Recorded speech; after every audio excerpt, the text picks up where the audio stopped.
Eh bien, bonjour à toutes et à tous, c'est Lucky de War Machine à la française. Alors aujourd'hui, on va se retrouver pour une vidéo un peu, un peu inédite, car aujourd'hui, j'ai décidé de comparer Warhammer à War Machine.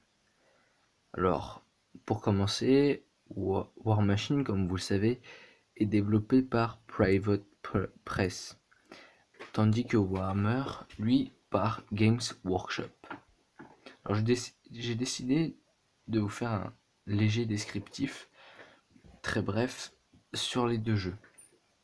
À savoir que ce descriptif ne va pas s'arrêter à seulement cette vidéo, mais pourra continuer dans le temps, par exemple dans un ou deux mois, quand j'aurai plus d'informations, lancer une autre vidéo sur War Machine versus Warhammer. De plus, cette vidéo a pour but d'éclaircir certaines personnes qui hésiteraient encore à se jeter dans du Warhammer ou dans du War Machine, ou qui n'ont tout bonnement pas les deux jeux et qui aimeraient savoir qui aimeraient savoir lequel des deux jeux choisir. Bien sûr, cette vidéo peut donc aussi avoir des erreurs comme toutes. Donc c'est pour ça, n'hésitez surtout pas à réagir dans les commentaires, et je le redis avant de commencer la vidéo, surtout n'hésitez pas à vous abonner, à liker et surtout à partager. Plus le nombre de vues sera grand, plus on est en train de faire de la qualité. Très bien. Donc War Machine, 40% des figurines sont en métal. Donc on va parler des figues. 40% sont en métal. Les figues ont le plastique plein. Ça c'est assez important à dire. C'est-à-dire que le plastique, il est plein, quoi. Voilà, il est plein. Voilà, les figurines font en moyenne 30 mm, c'est comme celle-ci, donc c'est-à-dire environ 3 cm de hauteur.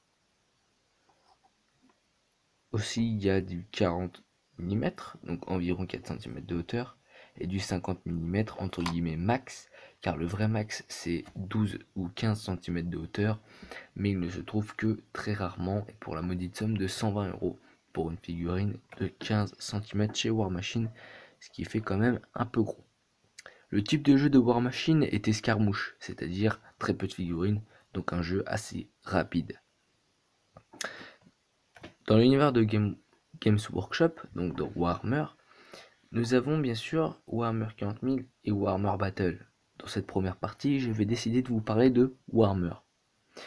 Warhammer, seulement 10% des figurines sont en métal. De plus, les figurines ne sont pas pleines, c'est-à-dire donc que le poids est moins important que pour du War Machine. Le maximum des figurines Warhammer est de 15 cm de hauteur.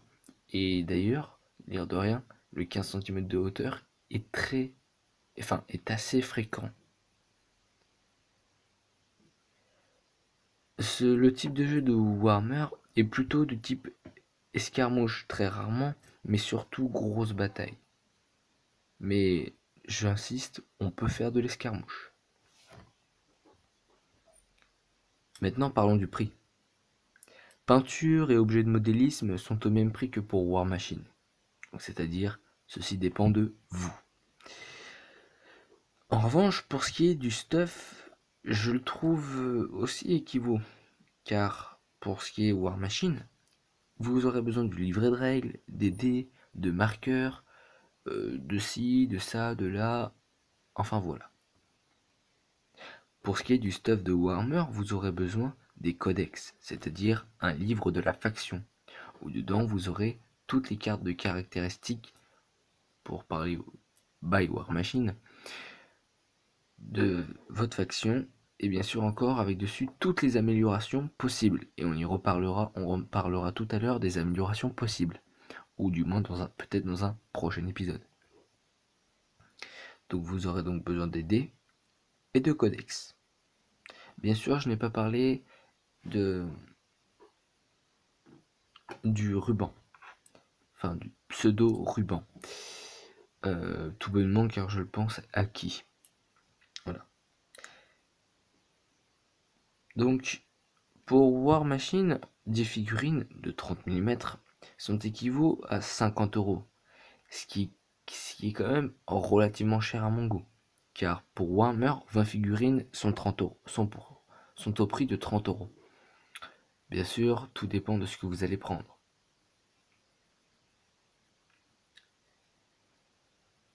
Pour le petit plus de War Machine, c'est que vous n'avez pas besoin de vous inquiéter des stats, car vous avez les cartes de statistiques fournies et qui ne changeront pas avec les unités.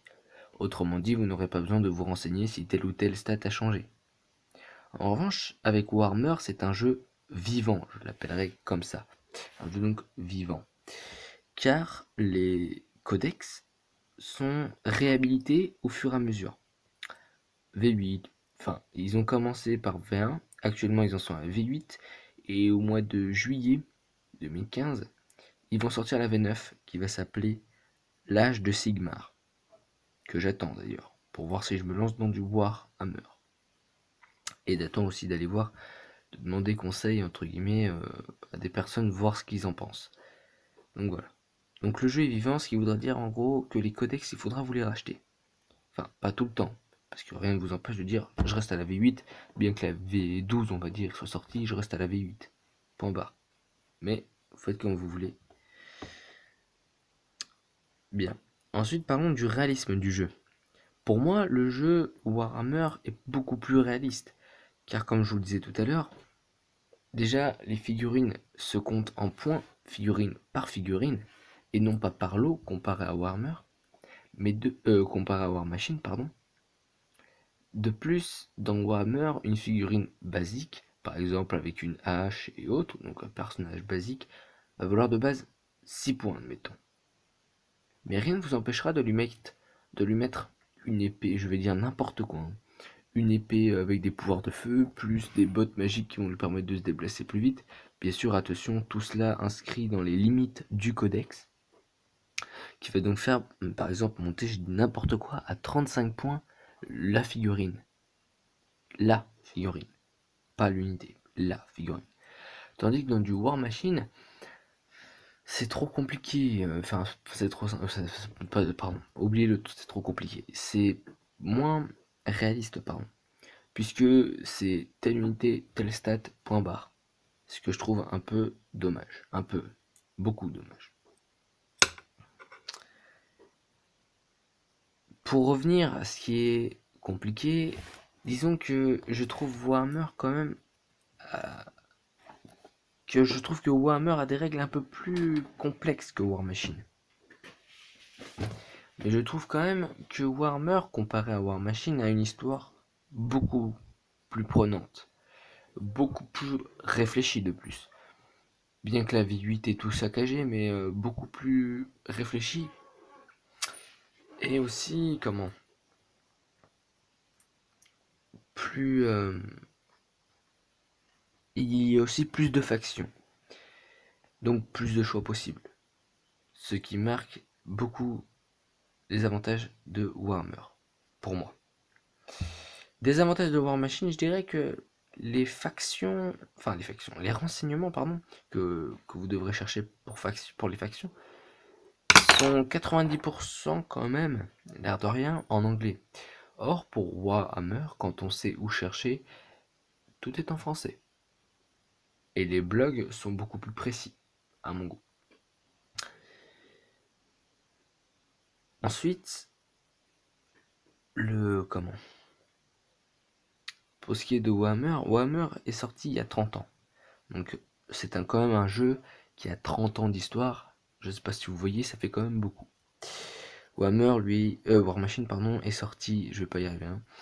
War Machine lui est sorti en 2000 dans les States et est venu en France en 2006, puis est passé en français en 2014.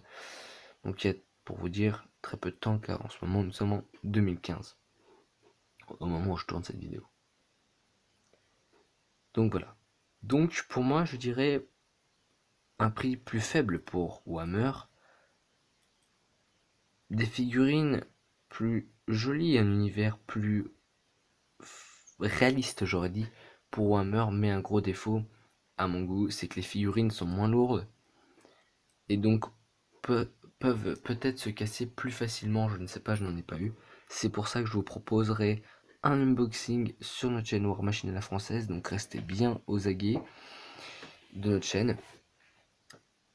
Et voilà, donc un avantage en termes de prix et de réalisme du jeu et de choix de faction pour moi pour Warhammer. Donc je préfère de ce point de vue là Warhammer.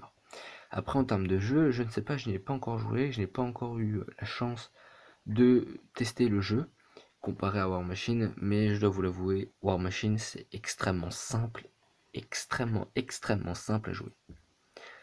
Donc, je le redis, je vous retrouverai pour une prochaine vidéo sur War Machine contre Warhammer. Attention, ça ne veut pas dire que la prochaine vidéo sera dans un mois, 2 mois, elle pourra peut-être être l'année prochaine. N'importe quoi, c'est la chaîne est toujours ouverte. Hein. Donc voilà, donc n'hésitez surtout pas à partager avec Schooner, pardon. Ça nous ferait extrêmement plaisir que vous partagiez la vidéo, que plus... En fait, avec Schooner, on aimerait avoir un objectif sur une vidéo, c'est d'atteindre les 200 vues et les 50 abonnés. Et là, franchement, ça serait magnifique pour nous. Donc voilà. Donc écoutez, je vous remercie d'avoir regardé cette vidéo. N'hésitez surtout pas à vous abonner, à partager, à liker. Et je vous retrouve pour une prochaine vidéo. C'était Lucky.